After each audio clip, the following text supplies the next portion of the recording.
अष्टाविंशोऽध्याय सूतोवाच इत्युक्ता वासुदेवोऽसौ सत्यभामामतिप्रिया सायं संध्या विधिं कर्तुं जगामचो निजम गृहम। सूत जी महाराज बोले, भगवान श्री कृष्ण अतिशय प्यारी सत्यभामा ने से इस प्रकार कार्तिक महात्मा कहकर के सायंकाल इनकी संध्या करने को अपने घर चले गए। ऐसे प्रभावशाली और पापों को नष्ट करने वाले कार्तिक मास का महात्मा मैंने तुमसे कहा। यह कार्तिक मास विष्णु भगवान को प्रसन्न करने वाला है, भक्ति मुक्ति रूपी फल देने वाला है। हरि का जागरण, प्रातःकाल स्नान, तुलसी का सेवन, उद्यापन, दीपदान ये कार्तिक के व्रत हैं। पूर्व कहे हुए 5 प्रकार के व्रत हैं, उनसे कार्तिक व्रत पूर्ण होता है। वह भक्ति तथा मुक्ति को देने वाला और सुनने से रोमांचित करने वाला विस्मय युक्त कार्तिक मास का इतिहास आपने वर्णन किया। यह कार्तिक मास का व्रत पापों तथा दुखों को दूर करने के लिए मोक्ष चाहने वाले तथा भोगों को चाहने वाले पुरुषों को अवश्य करना चाहिए।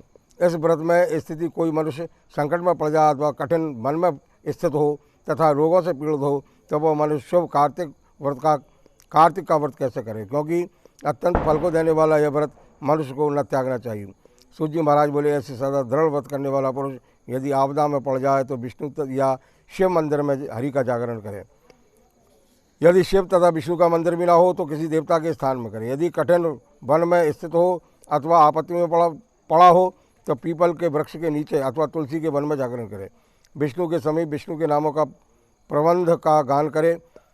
प्रबंध का गान करने से मनुष्य 1000 गोदान के फल को प्राप्त होता है। बाजा बजाने वाला पुरुष वाजपेयी यज्ञ के फल को और नाचने वाला सब तीर्थों के स्नान के फल को प्राप्त होता है। यदि आपत्ति में पड़ा हुआ मनुष्य कहीं भी जल ना पावे अथवा रोगी को हो तो विष्णु के नाम से मार्जन करें। यदि व्रत में स्थित मनुष्य उद्यापन विधि करने में समर्थ न हो तो व्रत को पूर्ण करने के लिए बाद में ब्राह्मणों को जमावे। पृथ्वी में ब्राह्मण अव्यक्त रूप से भगवान के स्वरूप हैं, अतः ब्राह्मणों के संतुष्ट होने से भगवान सदा संतुष्ट रहते हैं, इसमें संदेह नहीं है। यदि दीपदान करने में समर्थ ना हो तो दूसरे के दीपक को जला दें अथवा पर्दे आदि से उसकी रक्षा का प्रयत्न करें। यदि तुलसी पूजन करने का अवसर ना मिले तो वैष्णव ब्राह्मण का पूजन करें, क्योंकि विष्णु सदा अपने भक्तों के निकट रहते हैं। इन सब के अभाव में ब्राह्मण का और गौओं का पूजन व्रती अवश्य करें अथवा पूर्ण होने के निमित्त पीपल और बड़ का पूजन करें। ऋषि बोले कि तुमने पीपल और बड़ को गौ और ब्राह्मण के समान कैसे बताया? सब वृक्षों में भी दोनों क्या अधिक पूजने योग्य हैं? सूत जी महाराज बोले, पीपल भगवान विष्णु का स्वरूप है और रुद्र का रूप बट है। वैसे ही ब्राह्मण का ब्रह्मा का रूप धारण करने वाला पलाश छौले का वृक्ष होता है। ऋषि बोले, ब्रह्मा शिव ये कैसे वृक्षत्व को प्राप्त हुए? हे धर्म का हो, इस विषय में हमको बड़ा संदेह है। सूत जी महाराज बोले, एक समय शिव और पार्वती भोग कर रहे थे। उसी समय सब देवता और अग्नि ब्राह्मण का रूप करके गए और उन्होंने उनके भोग में विघ्न डाला। भोग के सुख में विघ्न होने से क्रोध से कांपती हुई पार्वती ने देवताओं को शाप दिया।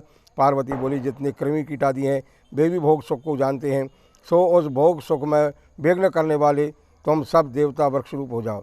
सूत जी बोले, इस प्रकार पार्वती ने क्रोधित होकर के देवताओं को शाप दिया। तब से सब देवता वृक्ष हो गए।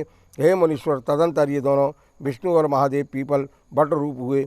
बोधि अर्थात पीपल शनिश्चर के दिन को छोड़कर और दिन छूने के अयोग्य है, अर्थात शनिश्चर को पीपल छूना चाहिए और दिनों में पीपल का स्पर्श नहीं करना चाहिए। बोले राधा दामोदर भगवान की जय।